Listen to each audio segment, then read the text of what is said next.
જનતા સામે ભલે મોરે મોરો હોય પરંતુ સામસામે નેતાઓ મળે ત્યારે જોવા જેવી થાય છે ને એવા જ એક દ્રશ્યો સામે આવ્યા છે। એક તરફ જ્યાં રાજીનામાનો આખો એપિસોડ ચાલી રહ્યો હતો ગોપાલ ઇટાલિયા કાંતિ અમૃતિયા વચ્ચે અને અત્યારે જે બંને મળ્યા છે સામસામે ત્યારની એક તસવીર સામે આવી છે। એ તસવીરને જોતા સવાલ ઉઠે કે રાજીનામાનો આખો જે એપિસોડ હતો શું એ માત્ર નાટક હતું? ગોપાલ ઇટાલિયા અને કાંતિ અમૃતિયાની મુલાકાતના દ્રશ્યો જોઈ લો। બંને નેતા સચિવાલયમાં મળ્યા ત્યારની આ તસવીર છે જે વાયરલ થઈ રહી છે। એકબીજા પર આકરા પ્રહારો કરતા નેતાની અલગ જ તસવીરો સામે આવી છે। સોશિયલ મીડિયા પર કટ્ટર દુશ્મન પરંતુ મળે ત્યારે જોવા જેવી થાય। જૂના મિત્રો હોય એ રીતે બંને નેતાઓનો આમને સામને સામનો થયો હોય તેવા દ્રશ્યો અત્યારના સામે આવ્યા। તો કાંતિ અમૃતિયા અને ગોપાલ ઇટાલિયાની આ મુલાકાત પર એક મોટું નિવેદન સામે આવ્યું છે। કાંતિ અમૃતિયાએ મુલાકાત અંગે અલગ જ દાવો કર્યો। કહ્યું કે હજુ પણ મોરે મોરો કરવાનો જ દાવો કરી રહ્યા છે। મારી પૂરેપૂરી મોરે મોરાની તૈયારી છે। વિધાનસભામાં પણ મોરે મોરાની તૈયારી છે। મોરબીમાં નાગરિકને લાફો મારવા અંગે ફરિયાદનો દાવો અને વધુમાં કાંતિ અમૃતિયાએ એવું પણ કહ્યું કે મેં ગોપાલ ઇટાલિયાને ફરિયાદ કરી, હજુ એક બેઠક આવી ત્યાં લાફાવાળી કરો છો।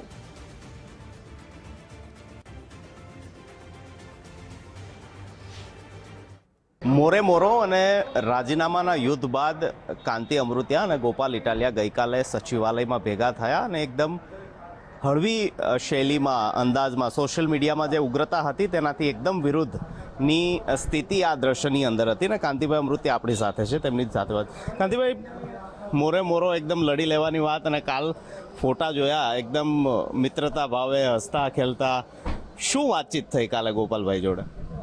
કાલે બરોબર હું ઉપરથી આવતો હતો ને અહીંયા ગોપાલભાઈ ઊભા હતા। અમારા સદભાવના ટ્રસ્ટ દ્વારા અમે વૃક્ષારોપણ કરી મોરબીમાં 10 લાખ એક મહિનામાં। તો વાત થઈ એટલે મેં એમને કીધું અમેથી એમનો મેં કીધું ભાઈ શ્રી ગોપાલભાઈ, મોરબીમાં સભા હતી અને એક રજૂઆત કરી, કોઈ પાર્ટીનો કાર્યકર્તા નહોતો ભાજપનો નહોતો કોંગ્રેસનો, ખાલી એને રજૂઆત કરીને એમાં તમે લાફા મારો, હજી તો તમારી સત્તા નથી આવી અને તમે લાફા મારો ચાલો। અમે 30 વર્ષથી રાજકારણમાં આવી આંદોલનમાં અમારી દુકાન અમારી ઓફિસો વર્ગાવી નાખી, અમારા વાંહેથી આવી તોય કોઈ દી લાફા નથી માર્યા।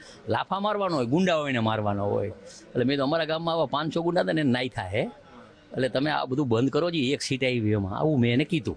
લાફા કાંડ વાળે ફરિયાદ કરી એ કીધું। અચ્છા, પછી કઈ મોરે મોરાની વાત થઈ કાલે? હજી સમય આવશે ને વિધાનસભામાં તો આપણે કરશી। હા, તો જ કરાય ને। ફરિયાદ કરી તમે કે ભાઈ હું તો આવી ગયો, ગોપાલભાઈ તમે ન આવ્યા, હું તો પૂરી તૈયારી હારે આવ્યો જતો ને પછી આ વિષય આ એક જ હતો ને એને તો આપણે ચેલેન્જ આપી દીધી ને ગમે ત્યાં આવે, પણ વિષય લાફાનો હતો। હજી કાંતિભાઈ અને ગોપાલભાઈ ને મોરે મોરો કે મિત્રતા ખરી? ના, આમાં રાજકારણમાં કોઈ દી કાંઈ દુશ્મન નથી, કાંઈ મિત્ર નથી હોતા, પણ જે વાત પકડી હોય ને પકડી રાખવી જોઈએ, જે આપણે જે બોલ્યા હોય ને એને પકડી રાખવું જોઈએ। હજી વિધાનસભામાં મોરે મોરો ક્યાં સુધી એ ચાલશે અને કેવો ચાલશે? એ તો સમયનું કામ કરે, પીચનું કામ કરે, એને વિધાનસભામાં ધારાસભ્ય તરીકે કેવું પ્લેટફોર્મનું કામ છે। સારું કામ હોય તો એને સાંભળવાનો હોય, નબળું કામ હોય તો મોરે મોરો। હજી પણ કાંતિભાઈ અમૃતિયા મોરે મોરોના જે મૂડ છે તેમાં છે અને ગઈકાલે તેમને મળ્યા હતા ને કહી રહ્યા છે કે મોરબીની અંદર જે લાફાકાંડની ઘટના થઈ તે સંદર્ભે ગોપાલ ઇટાલિયાને તેઓએ ફરિયાદ કરી હતી। કેમેરામેન મનીષ દવે સાથે નિકુંજ જાની, ગુજરાત ફર્સ્ટ, ગાંધીનગર। તો વિધાનસભા બહાર ગોપાલ ઇટાલિયા અને કાંતિ અમૃતિયાની મિત્રો જેવી મુલાકાતને લઈને ચર્ચાઓએ જોર પકડ્યું છે। પહેલા મોરે મોરો અને હવે બંને ધારાસભ્યો સામસામે હસતા દેખાયા ત્યારે આ બાબતે આમ આદમી પાર્ટીના નેતા પંકજ ધામેલિયાએ મુલાકાત અંગે કંઈક અલગ જ દાવો કર્યો।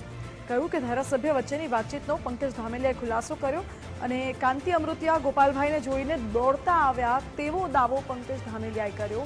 કાંતિભાઈએ કહ્યું કે મોરબીમાં અમારે 500 ગાંડા કાર્યકર્તા છે, કાંતિભાઈએ કહ્યું, અને તેમાં 501માં હું પણ ગાંડો છું તેવો દાવો પંકજ ધામેલિયાએ કર્યો।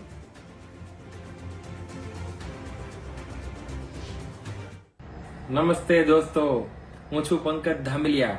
મારે તમને આજે એક મસ્ત વાત કહેવી છે। આજે અમે મુખ્યમંત્રીને રજૂઆત કરીને જ્યારે સીએમઓથી બહાર નીકળ્યા એટલે ગાડીનું વેઇટિંગ કરતા હતા એટલે કાંતિભાઈ અમૃતિયા ગોપાલભાઈને જોઈ ગયા એટલે દોડતા આવ્યા, હે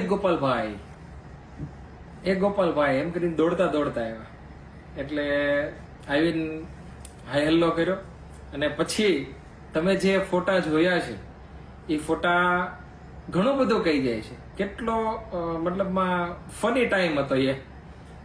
મારો ફોટો પણ સાથે છે, હું પણ હસતો હતો અને સાથે જે પણ ફોટામાં છે બધા લોકો હસતા હતા. તો એવું તો કાંતિભાઈ એવી શું વાત કરી કે બધાને એટલું બધું હસવું આવી ગયું.